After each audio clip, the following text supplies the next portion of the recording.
En este vídeo vamos a hablar de los mecanismos de reacción de una reacción química y a definir el concepto de molecularidad. ¿A qué nos referimos con esto? Bueno, pues cuando comparamos los órdenes de reacción de cada uno de los componentes, recordemos el exponente de esa ecuación cinética que hemos visto en vídeos anteriores, con sus correspondientes coeficientes estequiométricos, se observa que en algunos casos coinciden, pero en muchos otros casos no coinciden.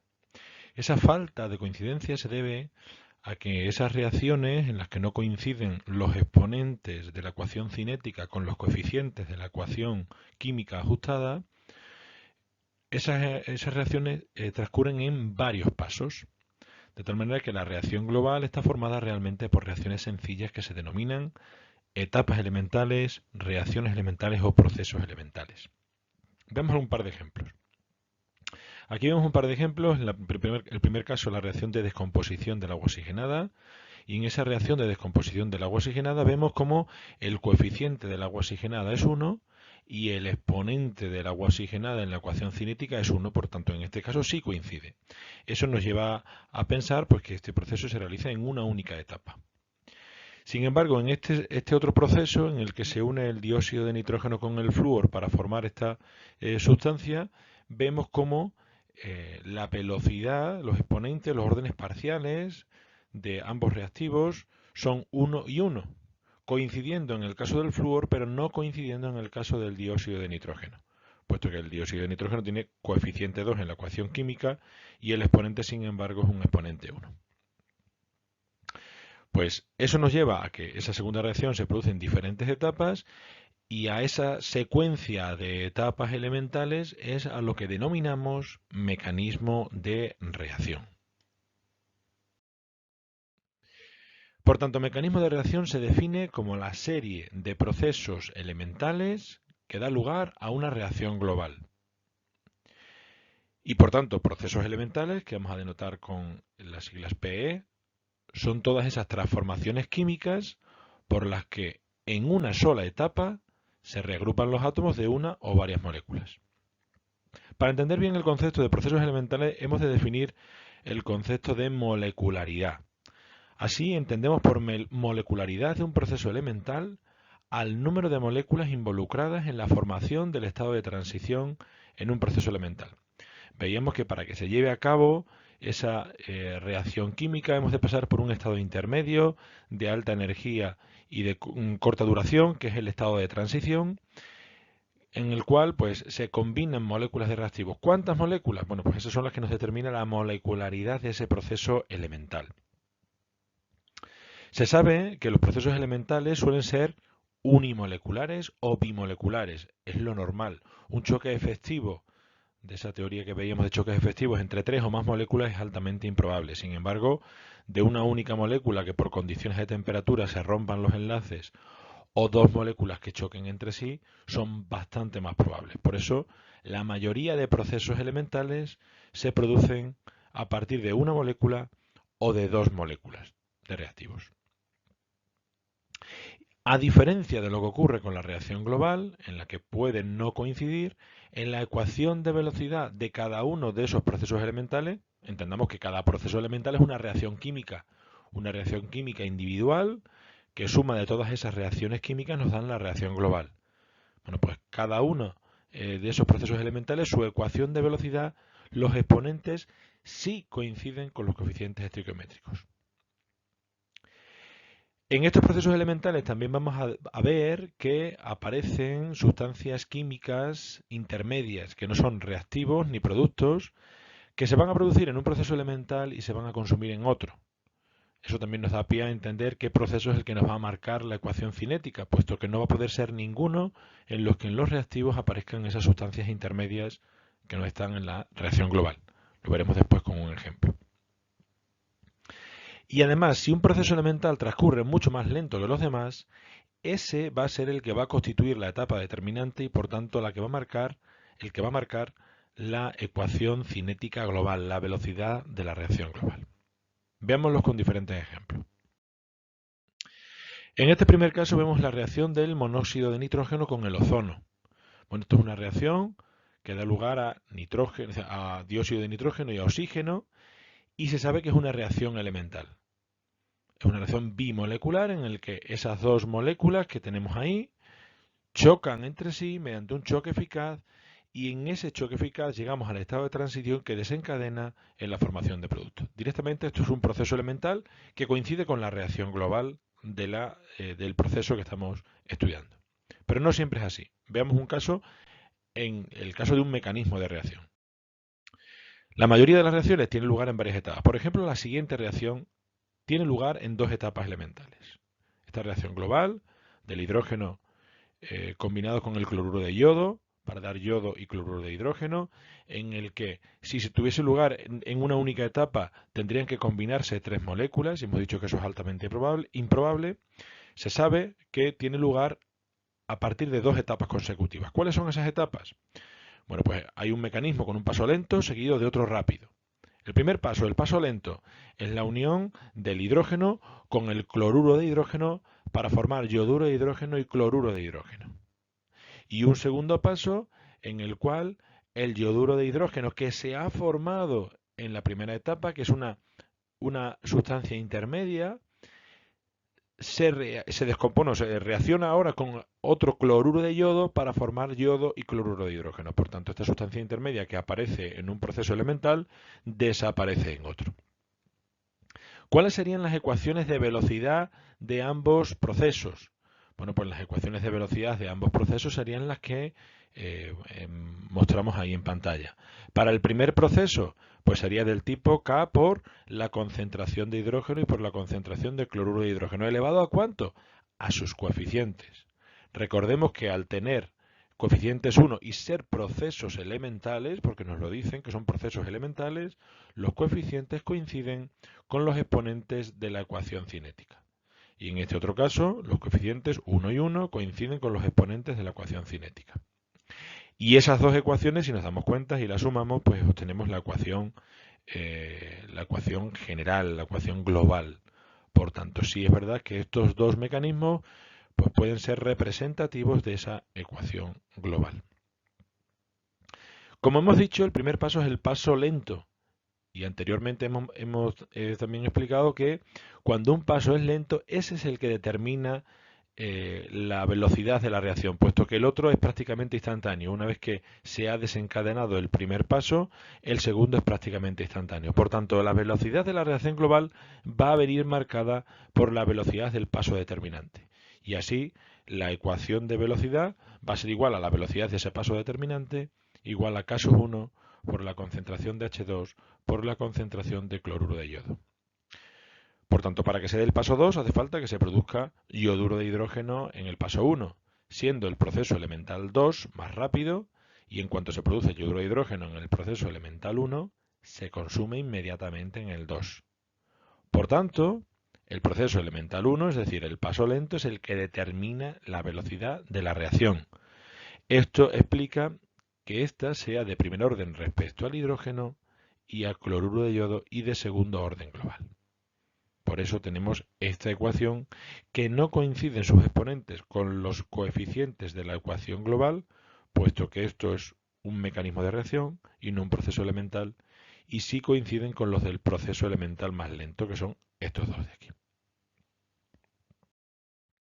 Aquí lo representamos también gráficamente. Si lo representamos gráficamente, vemos cómo a partir de los reactivos, el hidrógeno y el cloruro de yodo, tenemos un primer proceso, el proceso elemental 1, que es más lento. ¿Por qué es más lento? Porque requiere mucha energía de activación. Recordemos que la energía de activación es la energía necesaria para llegar a ese estado de transición o la energía necesaria para que se produzcan esos choques eficaces. Choques eficaces entre esas dos moléculas que desencadenan en la formación de yoduro de hidrógeno y de cloruro de hidrógeno, llegando a este estado intermedio. Y en ese estado intermedio nos encontramos con esas sustancias que se han formado más la que teníamos que no habíamos utilizado, el cloruro de yodo que tenemos aquí. Hemos utilizado uno y nos quedaría otro.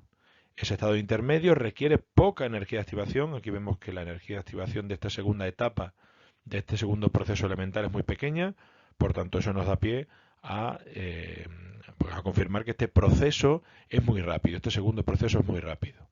De tal manera que el que nos va a marcar la velocidad total es el proceso 1 puesto que el 2 va a ser prácticamente instantáneo, desencadenando ya en los productos finales que queríamos obtener.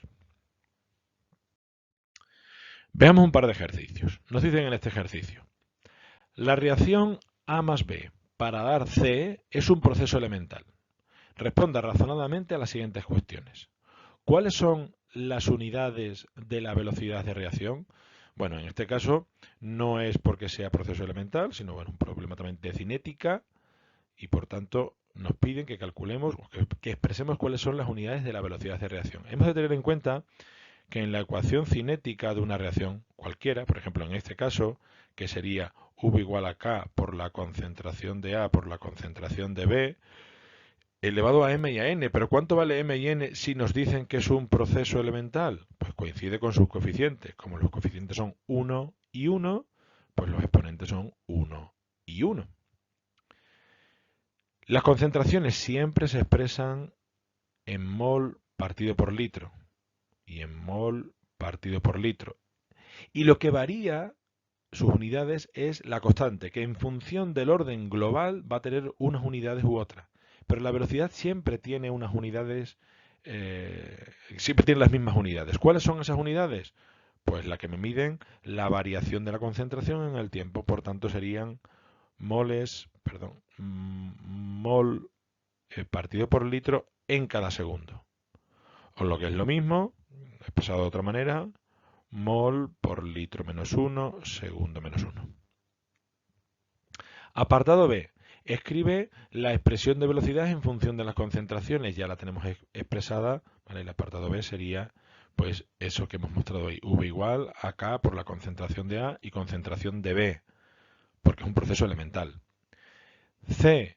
Indique la molecularidad y los órdenes parciales de reacción. Bien, hemos definido molecularidad como el número de moléculas involucradas en la reacción de un proceso elemental.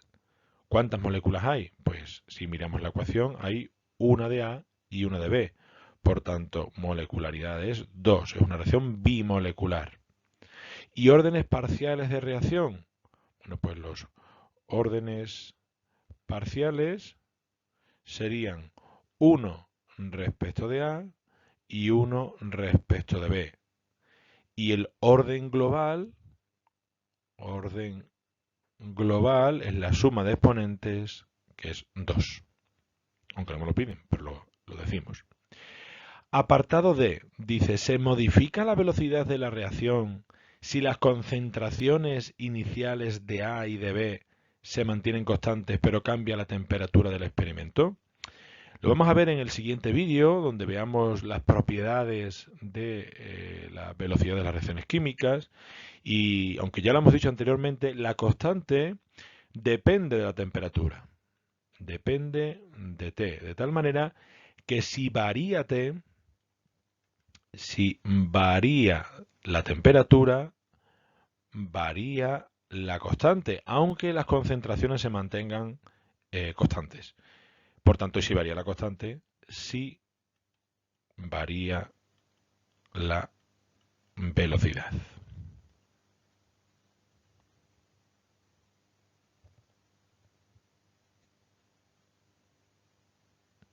Veamos otro ejercicio. Nos dicen ahora, una reacción química transcurre a través de dos etapas elementales. Es decir, que nos están mostrando ahí el mecanismo de reacción. Apartado A, escribe la ecuación global. La ecuación global se obtiene de sumar las dos etapas del mecanismo de reacción. Por tanto, si yo sumo esta etapa y esta otra etapa, y simplifico las sustancias que son intermedios de reacción, porque si yo aquí tengo un cloro en los reactivos y un cloro en los productos, quiere decir que en la reacción global ese cloro no afecta. Por tanto, ¿qué me quedaría?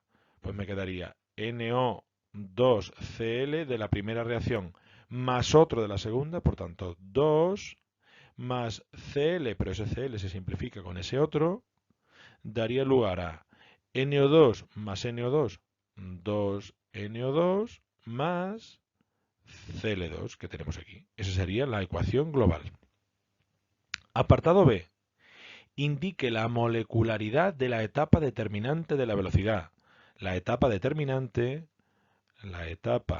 determinante, hemos dicho que es la etapa lenta. Y me dan la información de cuál es la etapa lenta. Por tanto, es la primera. ¿Cuál es su molecularidad? 1. Por tanto, la molecularidad de esa etapa es 1. ¿Por qué? Porque solo hay una molécula en los reactivos implicada en la reacción. Una de NO2Cl. C. Deduzca la ecuación de velocidad de la reacción global, ¿se entiende? Bueno, pues aquí yo lo que tendría que ver es cuál es la ecuación de velocidad de cada una de las etapas. De la primera etapa, V, ¿vale? V1 vamos a poner, será igual a K por la concentración de NO2Cl. Y V2 sería igual a K por la concentración de NO2Cl y por la concentración de Cl. ¿Cuál es la que me determina la ecuación de velocidad? Esta primera. ¿Por qué? Porque es lenta. Y además, ¿por qué no podría ser esta otra? Porque en esta segunda aparece lo que es un intermedio de reacción, y los intermedios de reacción no pueden aparecer en la ecuación global, puesto que en la ecuación global no hay Cl. Por tanto, la ecuación de velocidad global va a coincidir con la de la etapa determinante, que es la velocidad 1, y va a ser igual a K por la concentración de NO2Cl. D. Indique el orden de la reacción global. Bueno, pues el orden de la reacción global es orden parcial 1, parcial respecto del NO2Cl es 1, y orden global, puesto que no hay otro reactivo, orden global también 1. Y E. Justifique si existen compuestos intermedios en el mecanismo propuesto. Ya lo hemos dicho, que hay compuestos intermedios que son esos átomos de cloro que teníamos en la primera reacción y en la segunda reacción. Y esto es todo referente a los mecanismos de reacción.